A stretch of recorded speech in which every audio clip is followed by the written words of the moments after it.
Welcome to a new test and teardown video. Yeah, if I sound a little bit excited, it's because I am. So this is another Hewlett Packard. Yay! It's the 1980B oscilloscope measurement system. Yeah, not just an oscilloscope. No, it's a measurement system. This one is the rack version, and there's also a bench version, and the bench version looks a lot different. The bench version is called 1980A. But other than that, it's more or less the same thing. We got the display part of it on top, and then we got the plug-in modules at the bottom part. So this thing was released in 1982, sort of, and this is the big and heavy rack version. So it is 18.5 kilos. It is massive. I better open and have a little bit of inspection before I power this up. I promised myself to open and look, not just stick it in. And what have we got here? That is the back panel, and they look a little bit different from model to model depending on the plug-in modules. This is half of the options. They can have more or less connectors for all sorts of inputs and whatnot. Here we got the X, Y, and blanking external display interface. All sorts of interesting outputs for main, gate, or delayed. All right. And here is our serial sticker. There's another serial sticker down there. That's a little bit weird. And we got two different switches here for the different voltages. Oh, I need to change this. I need to have both of them up because I want to go to 240 instead of 220, of course. So let's open and have a little look. I also found this sticker, last calibration date 1903. And I also found another one at the front. Yeah, I spent a good half an hour cleaning the front. It was full of stickers all over the place. Terrible idea. And this one was neatly located at the top of the cabinet. That is where you want to put stickers. So thanks a lot for that one. So here's the top side of the unit. And on the top, everything looks really nice. That will be the IEEE interface. We got this microcontroller and the software for that interface. I think this is the CRT systems. Maybe we got deflection, or we got some, it says some focus and some gate and all that kind of stuff. So this is probably some grids that will be turned on and off, something like that, right? And we got waveform memory. It says here, waveform storage. And you can plug in some other modules, and then you can add more memory. The CPU section, that is just nice. Got all sorts of, I think that will be RAM or ROM or something like that, right? Memory chips. And we got CPUs and parallel interfaces. We got some RAM and ROM in this area, and all sorts of interfaces. I think we actually got a dual CPU system going on here. Other interface chips, another little microcontroller, and one more. I mean, yeah, it's just really amazing. And here is a custom chip made by HP, and this is a DAC, and here's the 85 stamp, and this one was mounted let me show you here, under a little aluminium plate here with 4 screws, and the bottom of this aluminium plate's got a little, see, oh, this is just nice. But I want to show you this chip, so I'll be very, very careful and try and lift this up for you. This is of course a super fragile ceramic substrate with gold contacts all the way around the edge. And look at this nice big distance. So I'll put this here for a second. And then this is not like a socket, this is just like an interface holder or something like that, right? Yeah, you could of course call this a socket. So we got a flexible strip here with thin layers of wires around something that is flexible. So when you press these in, it doesn't really matter where they touch, but they just touch some of them. And they make contact to the circuit board, where you have the mating contacts that fits exactly the same layout as this chip. And this goes, they do this again on the other side. You can see the circuit board is a multi-layer. I think this is a 4-layer board. What I find a little bit funny, if you look at this layout, they're not using ground planes. So signal integrity wasn't really invented in '82. I mean, why don't we have ground planes and proper grounding and return paths and everything here? And that is because everything here runs really, really slow. So that's a little bit amazing. So this is the bottom side of this fantastic Hewlett Packard unit. Obviously, what we have here, that'll be the 2 AD converters, or that will be the 2 analog inputs. I think it also says here channel 1 and 2, main and delay. So it's probably some trigger inputs or something like that, right? But all inputs goes via, that will probably be some AD converters, right? I can't wait to try and open these and see what is in there. We also got something over here. That is another one of these custom chips. And I think this is deflection amplifier. It also says a vertical here. And that's probably a delay line. So where is this going? Somewhere in here and then round and round a half a kilometer or something like that. I don't know exactly where that one is going. But yeah, we'll figure that out. So if this is vertical, this is most likely horizontal, right? Yes, it is, of course, horizontal. Fantastic. So that will be the deflection amplifiers. So more or less half of this board is a no-touch zone, because this will be running at 100 to 200 volts or something like that. We also got some other power supplies going on down here. I see quite a lot of rectifiers. 1, 2, 3, 4, 5, and some other stuff that's going down. That will be connectors. See, if we pull, I don't know if I dare to do that, but that will be, yeah, here we go. You see? So you pull these out and then you remove the connection to something else down there. So, ooh, I need to figure out how to put these back in the right way. Wait a second with that. But I found something interesting. So something tells me we have some blown up problem. See this thin wire? See, there was a problem here. This is a little fuse that was removed, and a thin wire was put there, and it's not connected. So yeah, I know there's a proof something here is blown up.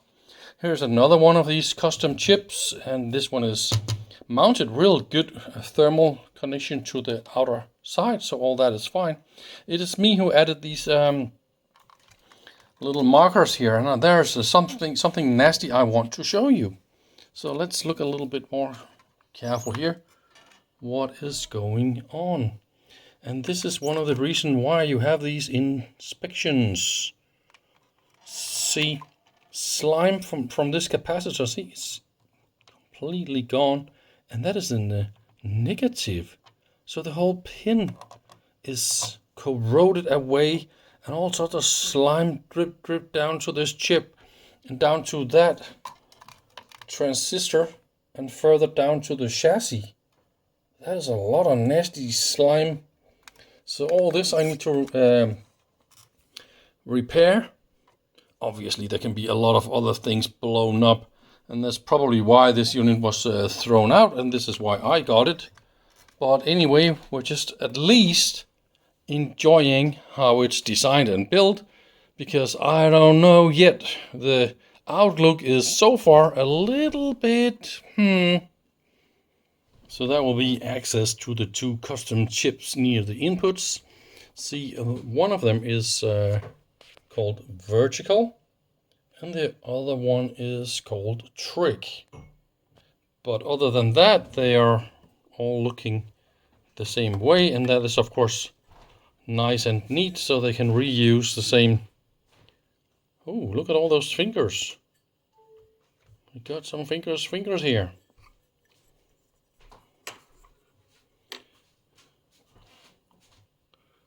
And again, this is a multi-layer board.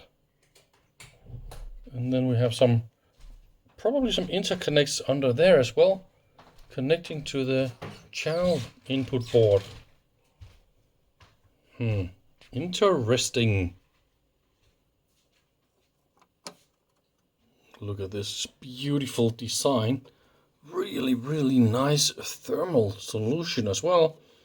So this ceramic substrate is directly connected to aluminum piece here. And this aluminum piece is both a heat sink, but it's also giving you direct thermal connection to the chassis. What a great way to do this. And then at the same time, see, there's a little flexible, see, this circuit board here is only mounted with these two screws to that heatsink, and this one here is connected to that part. So that means we can mount. This can handle the stress that way, and I mean everything here is just perfectly done. Great, I love it when it's just perfect. What a nice part. I think I'm having so much fun poking around in this unit. So now I took off the sides of the unit, and we can see a lot more. Here's also another circuit board hidden in the side here. And I also took away the back here, and so there's also a huge board with all the capacitors hidden in there. And this is what connects to all these. So this is of course the power supply. See, we got capacitors and all that stuff.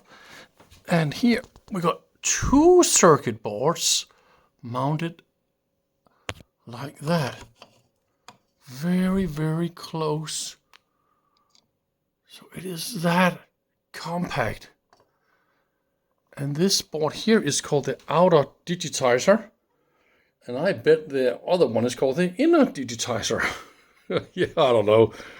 At least that is just what I figured out. Yeah, it's beautiful design. I want to show you some of these fantastic inductors like that one there. And here is another one. This one is really, let me turn around. That is just nice. A little power. High-speed stuff is going on here. A little high-speed amplifier. This is probably the one that's driving those two cables here with some high-speed goody stuff. And those two cables. Okay. That is some deflection. Aha. Input-output deflection. And here is the...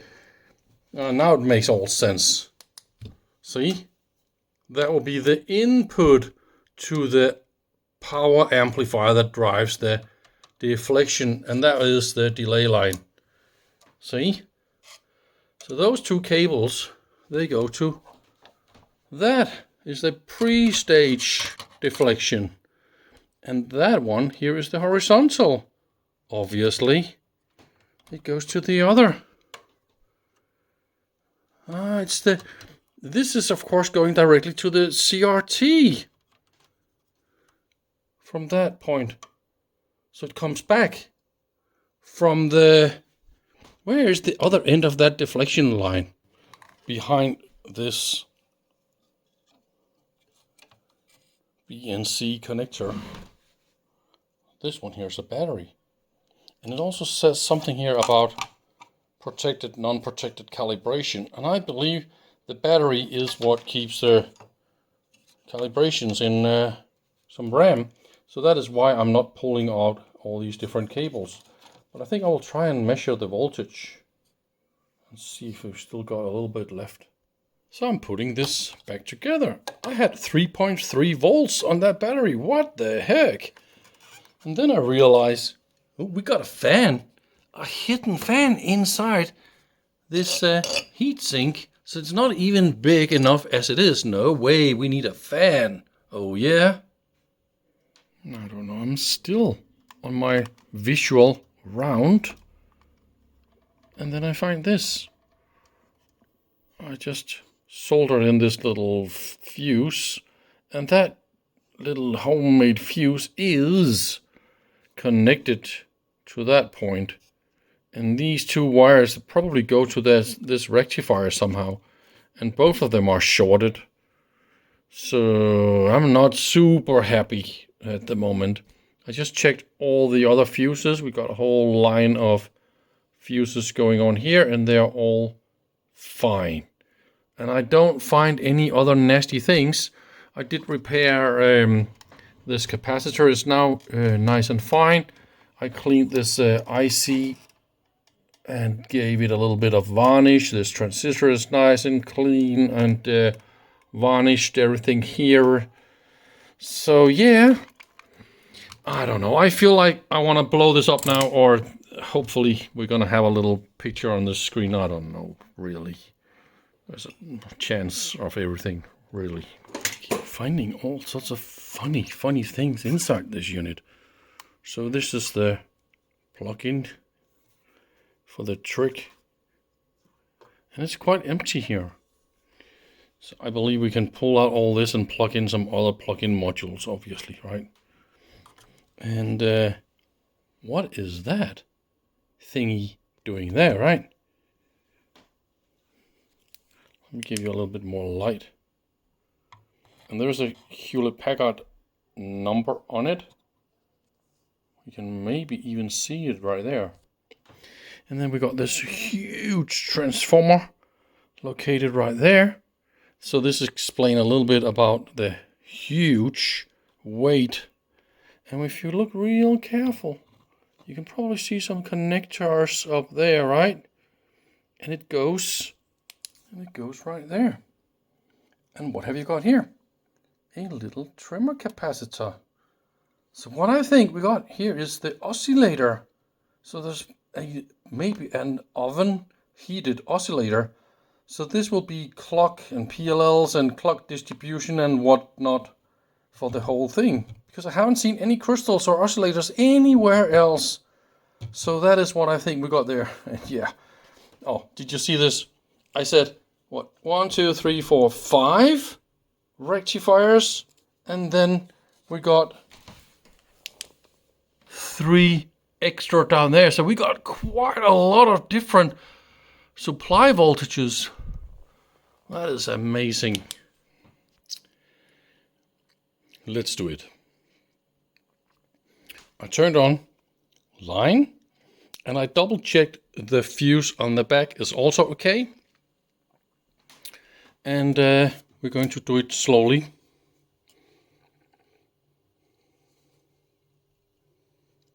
This looks good. We don't have any shorts. Let's just go all the way. This is click. Here we can go up.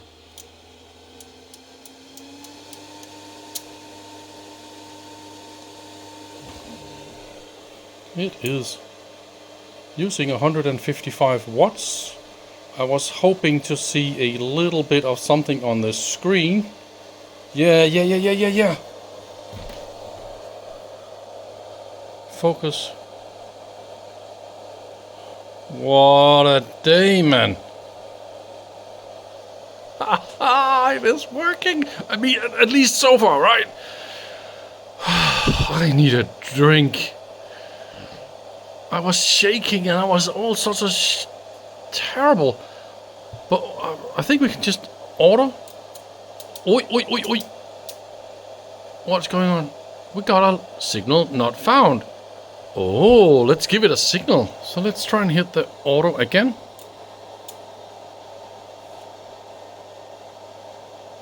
What is it doing?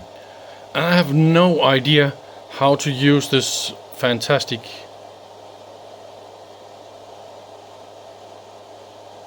I mean, it's doing some stuff. We've got 2 different channels and it's doing auto chop. I'm of course inputting 2 channels that is not really in sync. And this is a little bit on purpose to see how is it going to go crazy about that. So let's remove one signal and then let's try again on the other one and see if it's going to fix. No. Why don't you do that? So channel 2 cannot do auto trick.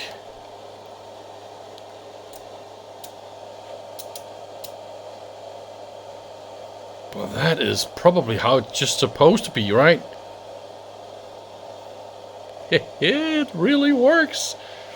I'm gonna play a lot with this now. At the beginning I was a little bit skeptical about this funky menu knob.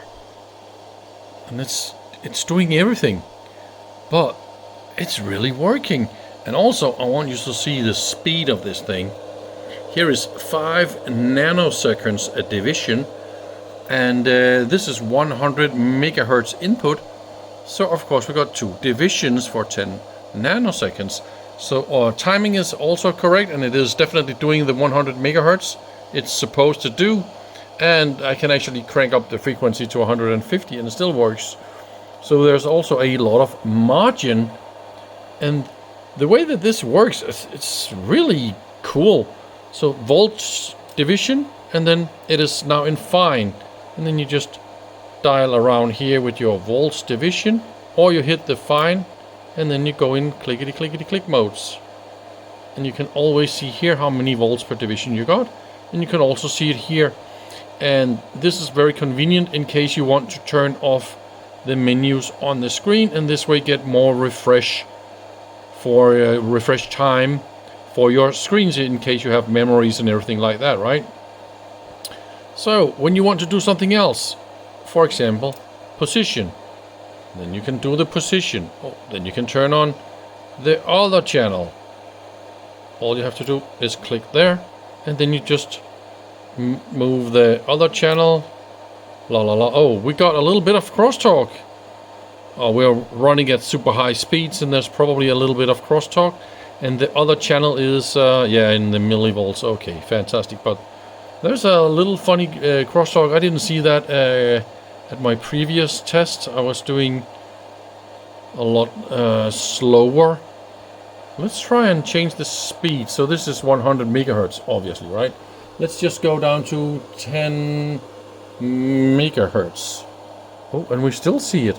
And then you just go over here. Seconds per division. And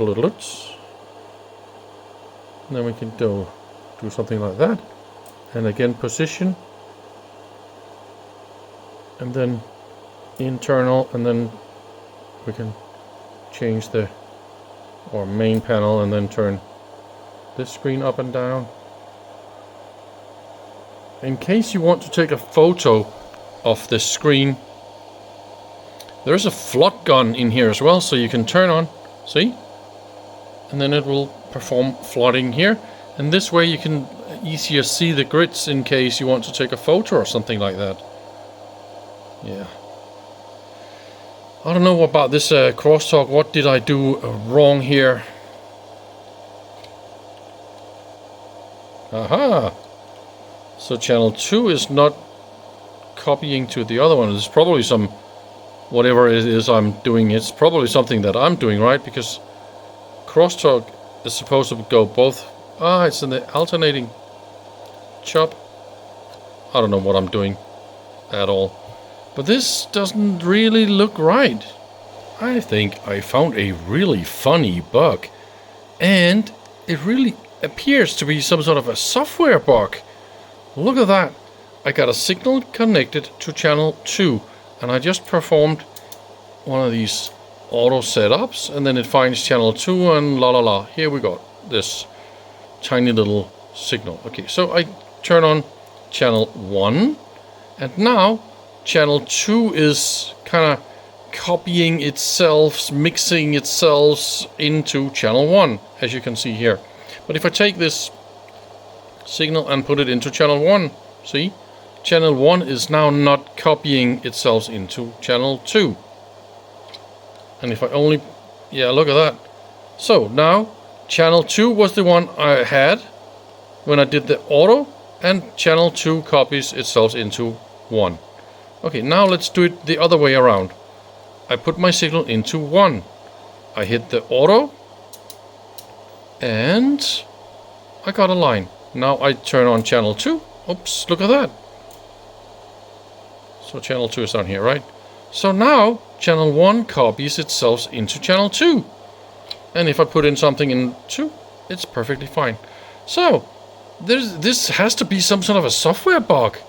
So I can't use 2 channels. It has nothing to do with alternate or chop, auto, this or that, choppy chop thingy. No, it has nothing to do with that.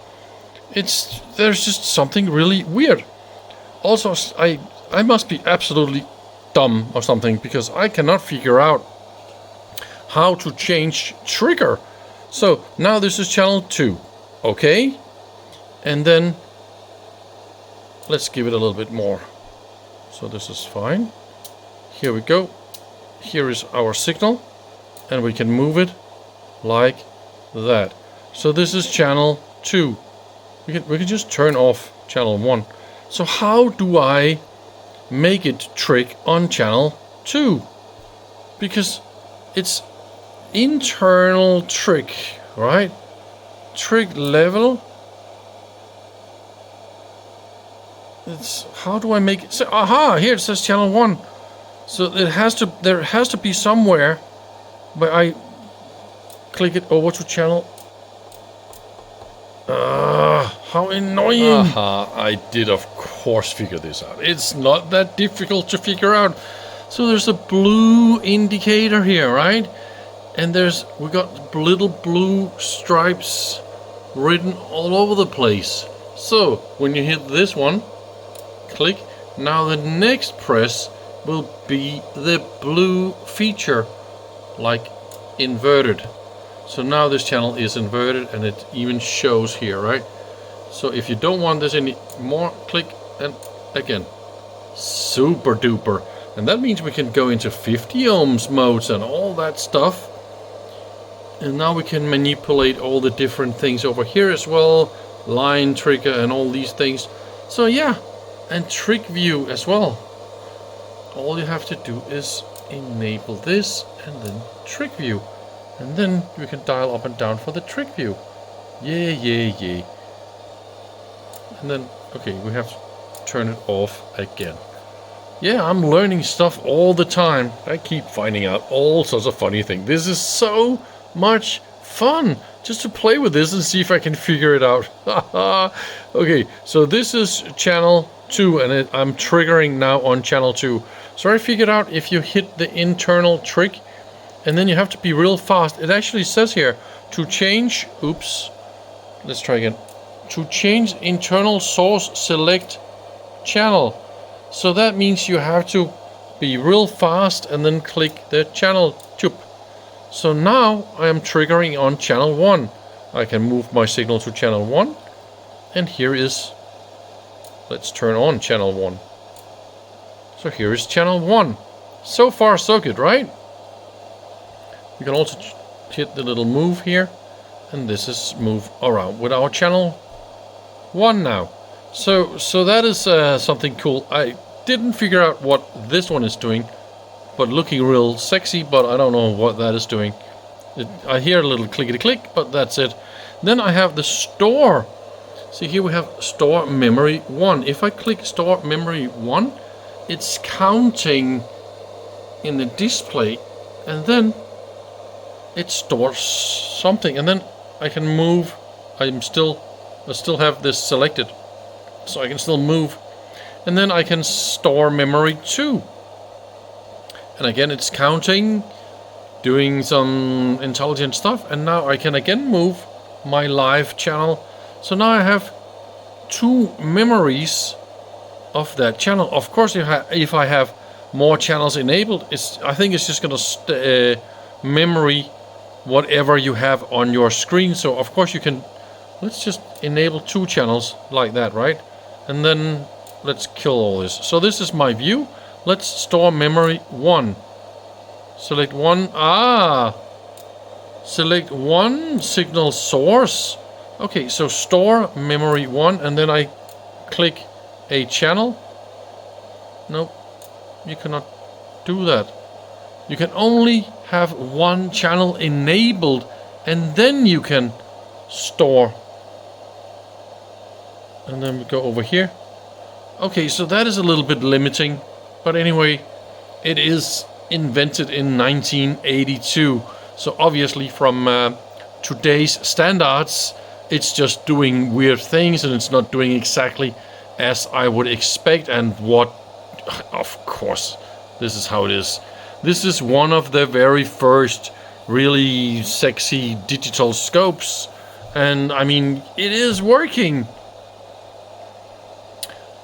So I think I will end this video right here and say thank you very much for watching. Hope to see you soon again. Bye bye.